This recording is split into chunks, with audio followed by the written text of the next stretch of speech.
Hi! Today's video is sponsored by Cineworld. So we're gonna talk about films. Cineworld asked me if I could talk about some of my favorite cinema moments. So I had a good think, and the obvious thing that came to mind was midnight premieres. Going to the cinema and being a mega fangirl and maybe dressing up. So I wrote down a little list of all my favorite midnight premieres that I've been to, and I wanted to have a chat about that. I think I still have the tickets for most of these as well, because I used to save all my cinema tickets. I bet I have cinema tickets from like 2005, but they're somewhere in a box, probably at the top of that wardrobe. So I'm afraid I don't have them here, but they'll be here in spirit. First one that comes to mind for me, and this will be no surprise, and I'm hoping that lots of you have similar memories. It is the midnight premiere of the very last Harry Potter film, Harry Potter and the Deathly Hallows, number 2. I actually saw this while I was at a Harry Potter convention. I'm pretty sure they had rented out the whole cinema and were showing it in different rooms. And I was all the way at the back of this massive cinema. Of course we dressed up for it. I mean, we pretty much spent that whole weekend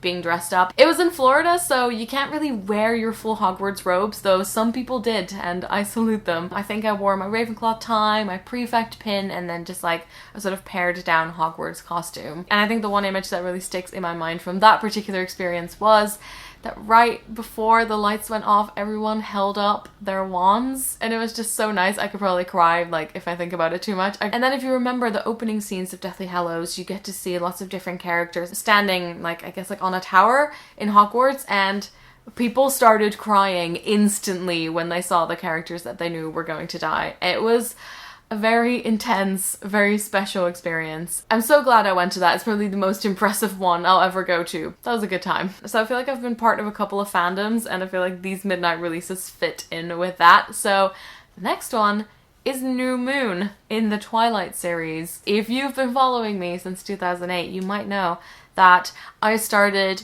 YouTube as a giant Twilight fan. That is partly how I came to YouTube. That's why I made my first video. So I feel like I owe Twilight a lot. I was studying abroad when New Moon came out, and when I heard there was going to be a midnight showing, I knew I had to go. But of course I didn't have that many friends then, and my flatmates knew that I was obsessed with Twilight, and I'm pretty sure I threw a Twilight party before the screening that no one came to.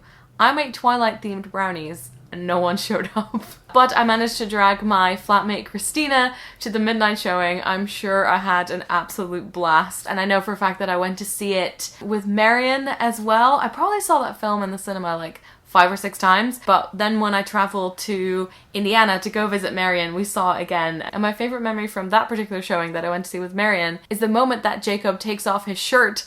We heard this yelp and a lady fell off her seat. Still not quite sure what happened there, but enjoyed it. And then finally there was a midnight premiere that I went to in London, and it was, of course, I think you can probably like follow the line of this and figure out what the next one's gonna be. It was The Hunger Games. It was the second Hunger Games film, catching fire. I don't think I dressed up for this particular one, but what I really liked about that screening is that everyone there was, of course, a fan. And I really like when you go see a film on the first day, or like especially if you do a midnight screening, everyone there is going to be a fan. Or maybe they've been dragged there reluctantly by someone else. But most of the people there will be fans. And it means you get like cheers for the in-jokes, and people like laugh together and cry together. And I still firmly believe that Catching Fire is probably one of the best book-to-movie adaptations that I've ever seen. At the moment I'm totally behind on my cinema watching because I went away for 2 weeks on holiday. Now I have to quickly catch up with all the films I want to see. I really want to see Mother. I really want to see It. I really want to see Blade Runner. And I feel like there's a couple more, so I'm gonna see what I can do. I also keep track of every single film I watch, and I always mark which ones I saw in the cinema. I've been keeping track of it since 2009, so if you want to see the full list, I'll put a link to that in the description. I've also left some more Cineworld info in the description if you'd like to check that out. A huge thanks to them for sponsoring this video, and I of course would love to hear if you have any like special fandom midnight release stories, because if I have a general idea of who's watching these videos, I feel like you would enjoy dressing up and going to a midnight premiere. Thanks so much for watching, and I'll talk to you later. Doei!